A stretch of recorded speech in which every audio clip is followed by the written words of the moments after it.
അവൻ പറയാണ്, മക്കളെ, ഞാൻ ഒരനുഗ്രഹം തരാൻ ഒരുപാട് സഹിച്ചിട്ടുണ്ട്. ആ അനുഗ്രഹം നിനക്ക് വേണ്ട. നിനക്ക് ജോലി മതി, വീട് മതി, മക്കളെ മതി, മക്കളുടെ പഠനം മതി, ആരോഗ്യം മതി, സൗഖ്യം മതി. ഞാൻ എന്റെ ശരീരത്തിൽ ഒരുപാട് സഹിച്ച് നിനക്കൊരു ഗിഫ്റ്റ് തന്നിട്ടുണ്ട്, നിനക്കത് വേണ്ട. ശ്രദ്ധിച്ച് കേട്ടെ, കാലിത്തൊഴുത്തിലേക്ക് ഈശോ പിറന്നു വീണത് കുർബാനയാവാനാണ്.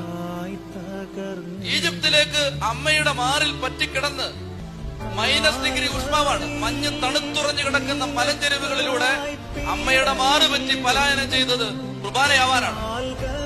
30 വയസ്സ് വരെ ആരാലും അറിയപ്പെടാതെ തച്ചപ്പണി ചെയ്ത് വീട്ടിൽ കഴിഞ്ഞത് കുർബാനയാവാനാണ്.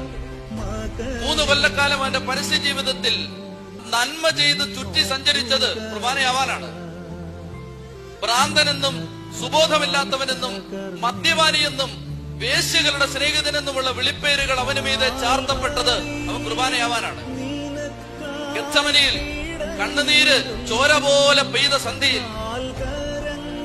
ഒലിവ മരത്തിന്റെ ചുവട്ടിൽ കൈമുട്ടുകൾ കുത്തിയിരുന്ന് പ്രാണവേദനയോടെ 33-കാരനായ മകൻ പൊട്ടിക്കരഞ്ഞുകൊണ്ട് അപ്പനോട് പറയും, ആകാശത്തിന്റെ അതിരുകൾക്കപ്പുറം എവിടെയോ മറഞ്ഞിരിക്കുന്ന എന്റെ അപ്പാ, കഴിയുമെങ്കിൽ ഈ പാനപാത്രം അകന്നു പോകണമേ എന്ന് പറഞ്ഞ് പൊട്ടിക്കരഞ്ഞത് കുർബാനയാവാനാണ്.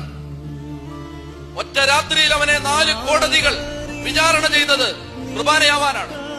അന്നാസിന്റെയും കയ്യാപ്പായുടെയും ഹേറോദിന്റെയും പീലാത്തോസിന്റെയും കോടതി മുറികളിൽ നാണം കെട്ടവനെ പോലെ നമ്രശിരസ്കനായി നീചനും നിന്ദിക്കപ്പെട്ടവനുമായി തലകുനിച്ചു നിന്നത് കുർബാനയാവാനാണ്.